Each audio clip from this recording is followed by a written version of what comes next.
The morning air was crisp and bright when Elijah Thomas stepped out of the subway and walked toward the luxury car dealership that gleamed like a palace of wealth in the middle of the city. His clothes were plain, a faded brown jacket, jeans with worn seams, and shoes that had seen miles of city pavement. People brushed past him without a glance, assuming he didn't belong in this part of town where luxury brands glittered in every window. But Elijah's steps were calm, purposeful. He had been here before, not to this dealership specifically, but to places like it, rooms full of people who judged worth by appearance. As he pushed open the glass doors, the sound of soft jazz music and the faint scent of leather greeted him. The showroom sparkled under crystal lights, its polished marble floors so reflective that every step felt like walking on glass. Rows of elegant cars stood like art pieces, their chromes shining under the careful lighting. A few customers were sipping espresso, talking quietly with salesmen dressed in tailored suits. Conversations faltered when Elijah entered. Heads turned subtly, and then the whispering began. "Is he lost?" one salesman murmured to another. Another chuckled softly, "Probably just here to look, not bite." Elijah ignored them. His eyes moved past the people and the stairs, focusing on the cars, the powerful, flawless machines that represented dreams to some and status to others. Then his gaze stopped. In the center of the showroom, under a single spotlight, stood a black Bugatti Mistral, sleek, bold, the definition of perfection in motion. He walked closer, his reflection gliding across the floor, and for a moment, the noise faded away. He ran a hand lightly along the edge of the car, feeling the smooth, cold surface beneath his fingers. The salesman closest to him, a tall man with slicked back hair named Mark, approached with a polite but guarded smile. "Good afternoon, sir," he said, his tone practiced and professional. "That's our latest Bugatti Mistral. A masterpiece, isn't it?" Elijah nodded, eyes still on the car. "It is," he said quietly. "I'd like to take a look at that one." Mark hesitated, studying Elijah's worn clothes, the frayed backpack slung over his shoulder, and the calm certainty in his eyes. "Of course," he said, masking his disbelief with a tight smile. "Though, I should mention, sir, this car starts at $5 million. His words were meant as a test, a polite way of asking, "Are you sure you can afford to breathe near it?" Elijah didn't blink. "That's fine," he replied simply. Mark's smile faltered. Around them, another salesman snickered quietly. A couple nearby glanced over, exchanging looks. Elijah sensed it, the quiet judgment that had followed him all his life. But he had learned long ago that people reveal more about themselves in how they treat others than in what they say. He circled the car slowly, examining every curve, every angle, like an artist appreciating a painting. Mark followed, trying to stay composed, though impatience flickered in his eyes. As Elijah leaned down to admire the interior, the manager stepped out from his office, curiosity written all over his face. Mark quickly gestured toward him as if to say, "Don't worry, I'm handling it." Elijah straightened, meeting the manager's gaze briefly before turning back to the Bugatti. "It's beautiful," he said, his voice steady. "I'll take it." The words hung in the air like a shock wave. The nearby staff stopped pretending to work. Someone coughed to break the silence. Mark blinked, uncertain if he'd heard correctly. I'm sorry, sir," he stammered. "Did you say you'll take it?" Elijah nodded once, calm as ever. "Yes, this one." Mark's heart raced.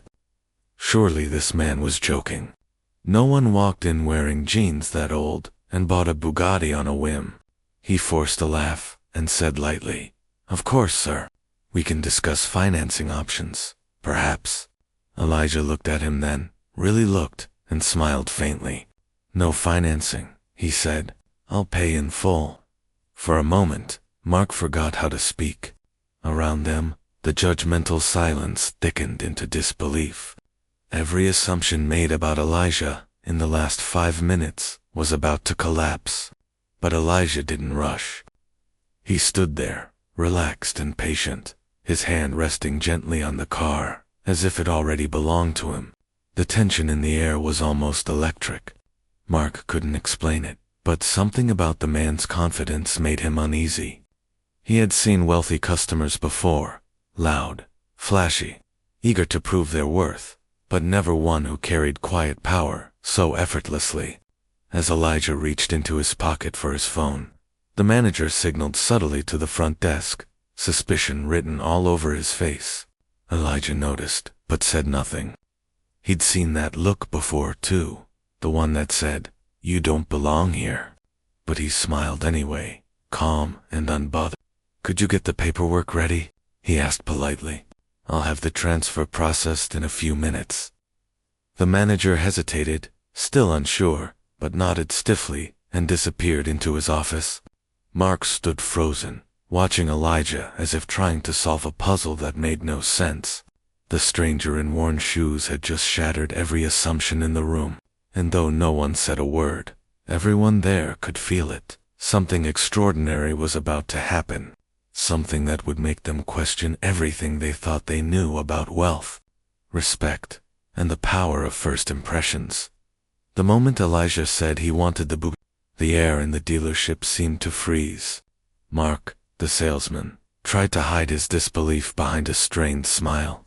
His voice, polite but condescending, broke the silence. "Sir, that's a multi-million-dollar vehicle," he said, each word heavy with skepticism. "Maybe you'd like to see something more affordable."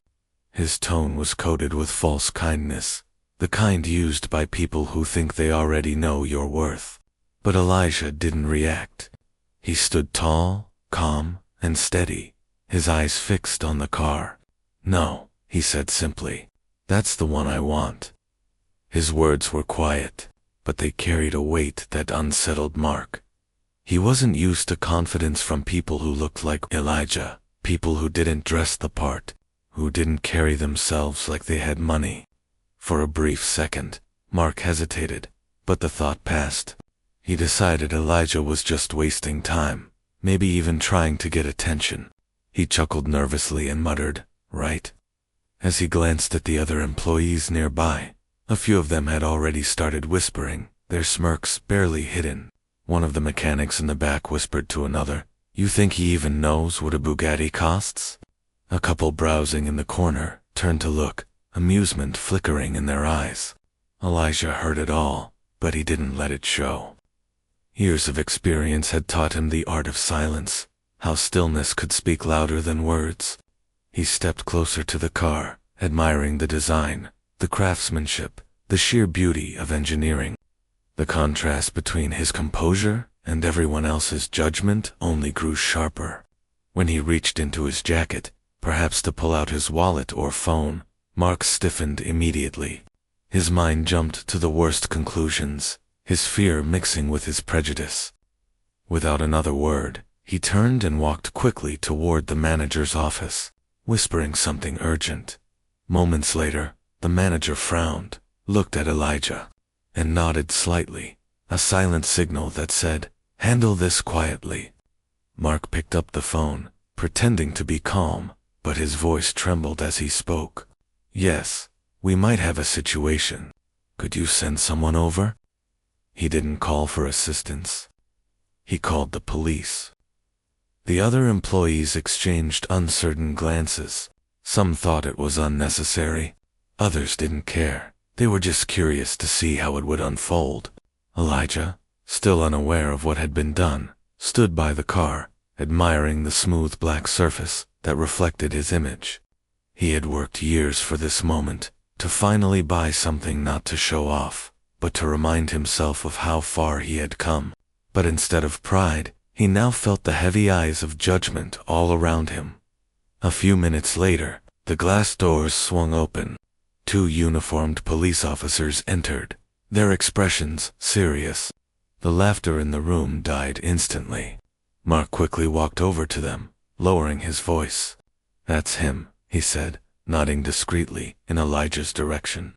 The officers approached slowly. Elijah turned to face them, calm but curious. "Is there a problem, officers?" he asked politely. One of them replied, "Sir, we received a report about suspicious behavior." The words echoed through the room like a slap. Elijah blinked, confusion flickering across his face. Around him, the staff stood still, some embarrassed, others pretending to look busy. "Suspicious behavior," he repeated quietly. "All I did was ask to buy a car." The officer glanced at Mark, who looked suddenly unsure. The second officer, sensing something wasn't right, asked, "Can we see some identification, sir?" Elijah nodded calmly, reaching into his pocket again, slowly this time, careful not to startle anyone, and pulled out his wallet. "Of course," he said, handing over his driver's license and a sleek black business card. The officer took it, reading the name aloud, Elijah Thomas. For a moment, it meant nothing. Then Elijah added, "You can check your appointment list. I had a reservation today." His voice was steady, controlled, almost too calm for the situation. The manager, pale-faced, hurried to the front desk and typed frantically on his computer. Within seconds, the truth flashed across the screen. Confirmed appointment. Elijah Thomas. 11 a.m. Bugatti Mistral test and purchase. The manager's throat went dry. He looked up, speechless, his face draining of color. Mark's confident smirk disappeared completely, replaced by silent horror. The officers glanced at each other, realizing their mistake. One of them stepped back awkwardly, muttering, "It seems there's been a misunderstanding." Elijah took back his ID, with a small nod, his eyes calm but sharp. "No misunderstanding," he said quietly. "Just judgment." The words hung heavy in the air. The officers apologized, the tension melting into shame. Around the room, no one spoke. Every employee suddenly found something to look busy with. Mark opened his mouth as if to explain, but no words came out. Elijah didn't raise his voice or show anger. Instead, he turned back to the car and said evenly, "Now, where were we?" "I believe we were discussing the Bugatti Mistral." His composure was disarming, the kind that made everyone else in the room question themselves. He didn't need to shout to make his point. His silence did it for him by the time the officers left. The dealership felt smaller, quieter, almost suffocating under the weight of guilt.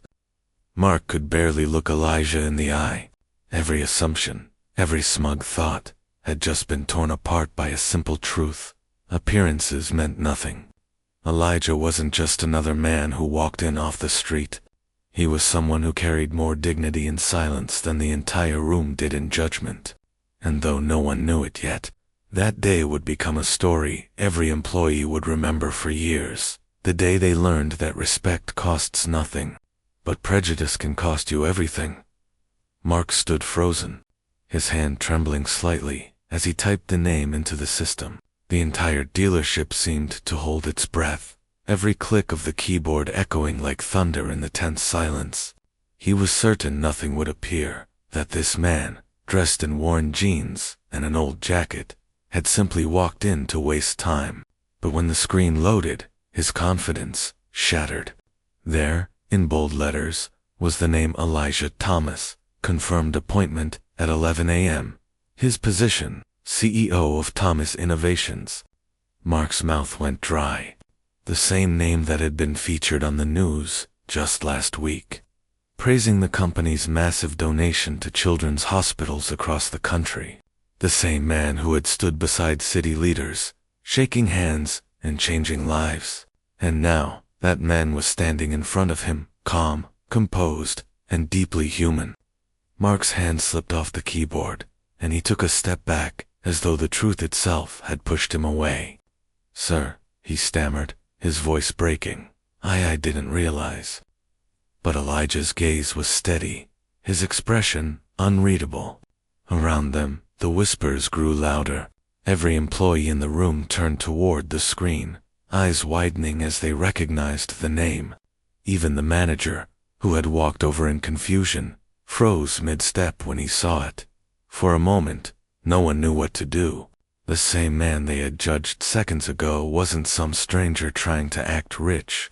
He was one of the city's most respected entrepreneurs. The officers, still standing nearby, shifted awkwardly, realizing the gravity of their mistake. One of them spoke first, his voice low and remorseful. "Mr. Thomas, we're very sorry for the misunderstanding." The other officer nodded, looking visibly uncomfortable. "We were just doing our job, sir." Elijah gave a polite nod, his tone still calm. "I understand," he said, his voice firm but forgiving. "But next time, before assuming, try asking." His words weren't harsh, but they carried weight. Every person in that showroom felt the sting of truth in them. The manager rushed forward, stumbling over apologies. "Mr. Thomas, please forgive us." "If we had known," Elijah interrupted gently, his tone soft but sharp enough to cut through the noise. "You didn't need to know who I am to treat me with respect." His words fell heavy, like a mirror held up to every face in the room. Mark felt his stomach twist with guilt. His earlier arrogance now burned like shame. He wanted to say something, anything, but no words came. He realized how easily he had dismissed someone, not because of what they did, but because of how they looked.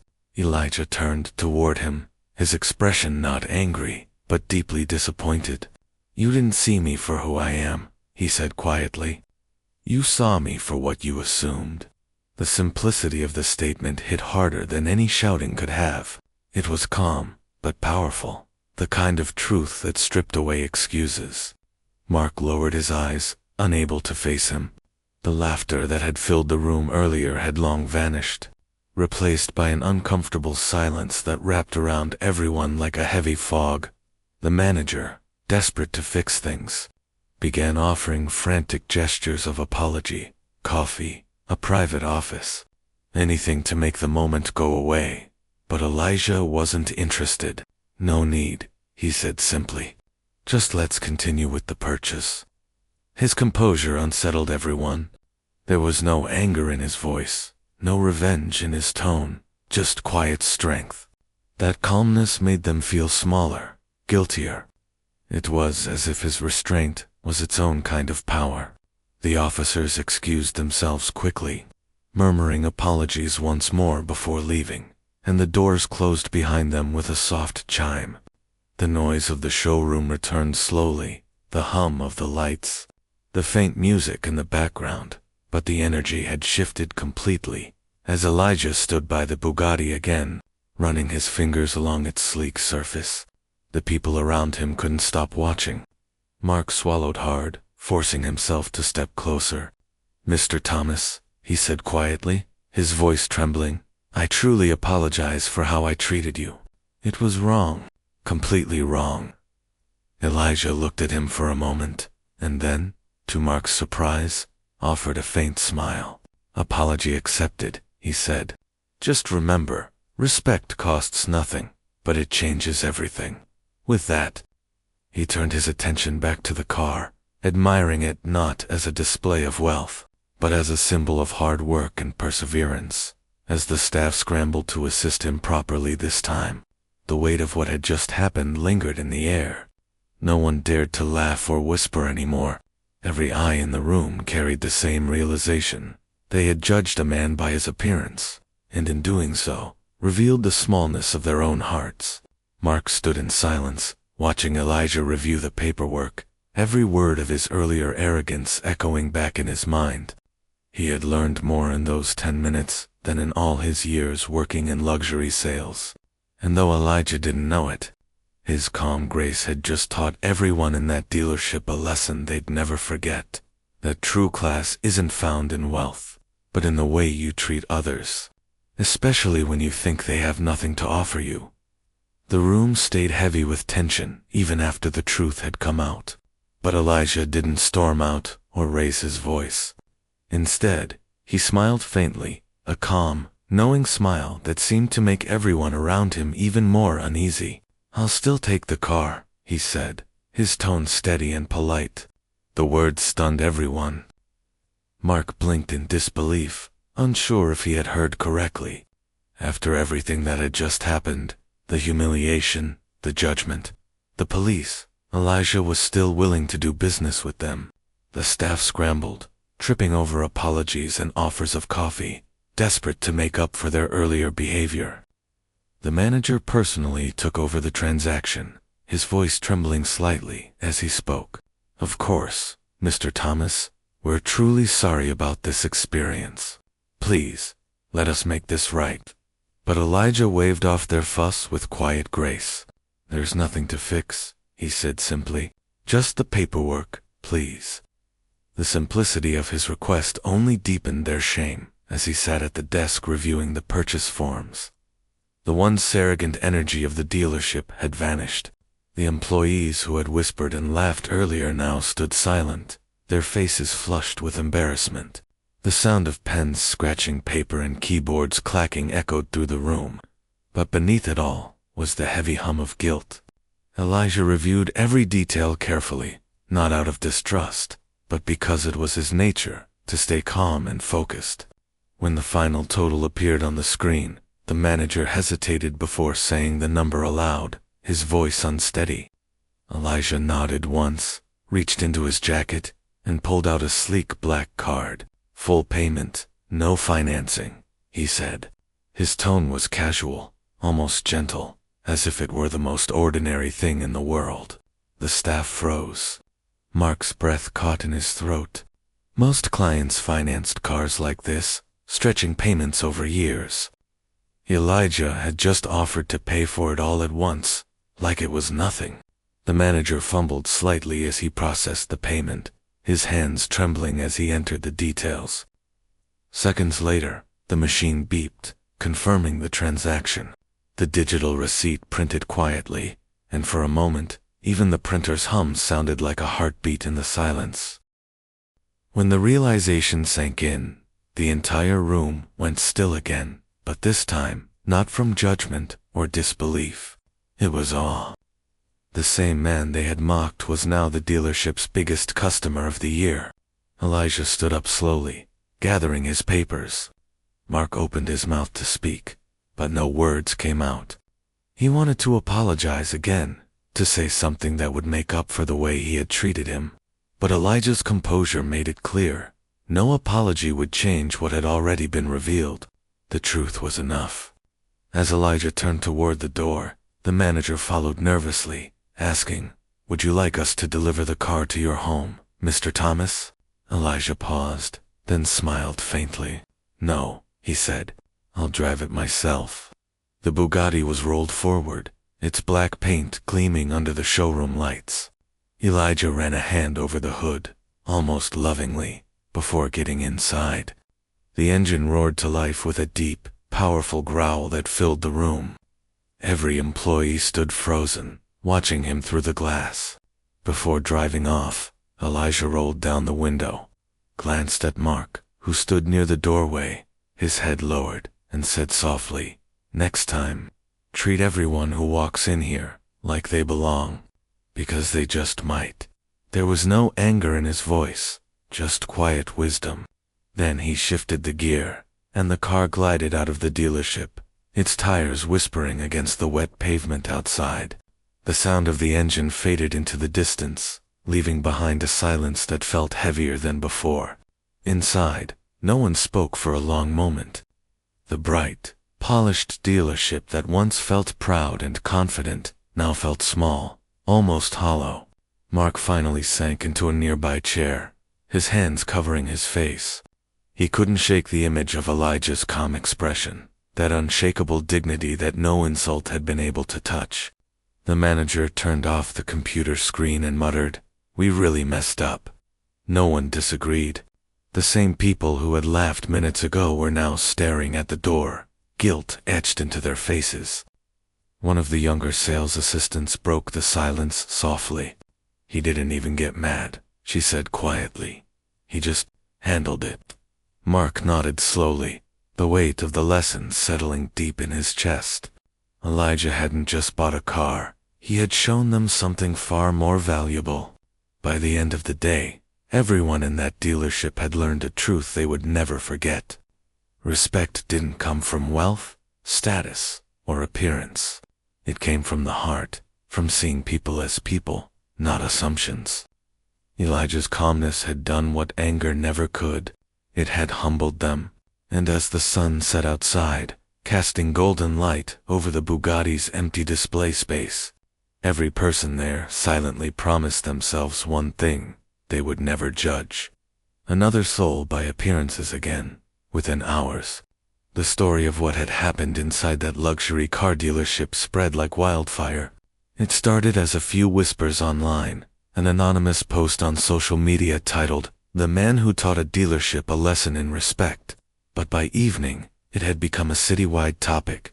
Every news outlet, blog, and radio talk show was sharing the same story: how a man, quietly dressed and humble in manner, had walked into a showroom, been judged for how he looked, and left not only with a multi-million-dollar Bugatti, but with the respect of everyone who had doubted him. Screens across the city displayed headlines praising Elijah Thomas, not for his wealth, but for his composure. "CEO shows the true meaning of class," one article read. "He paid in full, but the lesson was priceless," said another. People admired him not for buying the car, but for the grace with which he handled humiliation. Meanwhile, inside the dealership, things had changed. The once confident salesman, Mark, could barely meet his coworkers' eyes. His name had become synonymous with arrogance. Though no one blamed him publicly, Elijah had made sure of that. Still, guilt ate away at him. He had seen the comments online, the way people talked about that salesman who had judged a customer by his appearance. Every time he replayed the moment, Elijah said, "You didn't see me for who I am, you saw me for what you assumed." His chest tightened with regret. Days passed, and Mark decided to write something he hoped might make things right. He typed an open letter and posted it online, not for sympathy, but as an apology. In it, he admitted his mistake, how blind judgment had cost him his dignity, and how that experience had changed him forever. His words were raw, honest, and filled with remorse. The post went viral overnight. People commented things like, "We all make mistakes. Owning them is what matters, and this is what growth looks like." For the first time in years, Mark felt at peace with his truth. A few days later, the dealership manager received an unexpected call. It was Elijah.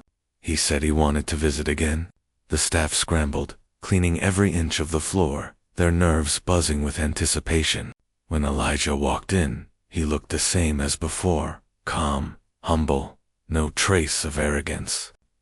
The employees gathered quietly, unsure of what to expect. Mark stepped forward, ready to apologize in person, but Elijah stopped him with a smile. "You already did," he said softly, "and I appreciate it." Then he explained why he had come. "I didn't come to buy anything this time," he began. "I came to give something back." The manager blinked in confusion. "Give back?" Elijah nodded. He handed over a folder, an official document. "This," he said, "is a scholarship fund I've set up in this dealership's name. It's for young people studying business and customer relations, to teach respect and equal treatment." The staff exchanged shocked glances. They didn't know what to say. After all that had happened, Elijah had returned not with anger, but with generosity. When the local press heard about the scholarship, the story took on a new life. The man who had been wronged had turned that experience into a lesson for others. The dealership held a small ceremony to celebrate the fund, and this time, Elijah stood at the front, not as a customer, but as a guest of honor. The same people who had once judged him now stood to applaud him. Mark, standing in the front row, couldn't stop the tears from welling in his eyes. When Elijah stepped off the small stage, he shook Mark's hand firmly and said, "Respect is free, but forgetting to give it can cost you everything." The words hit every heart in the room like a quiet thunder. That day, no one saw Elijah as just a successful businessman. They saw him as a teacher, not one with lectures or lessons, but with actions that spoke louder than pride. The scholarship went on to fund dozens of students in the coming years, each one learning not only about business, but about the human side of it, empathy, equality, and respect. And as for Elijah, he went back to his work and his quiet life, never bragging about what he had done. To him, it wasn't about fame or forgiveness. It was about reminding people that dignity isn't measured by money or appearance, it's measured by how you treat others. When no one's watching, long after he drove away in his Bugatti that evening, the sound of its engine still echoed in their minds, not as a roar of power, but as the whisper of a lesson learned. Humility doesn't just change one person, it can change everyone who witnesses it.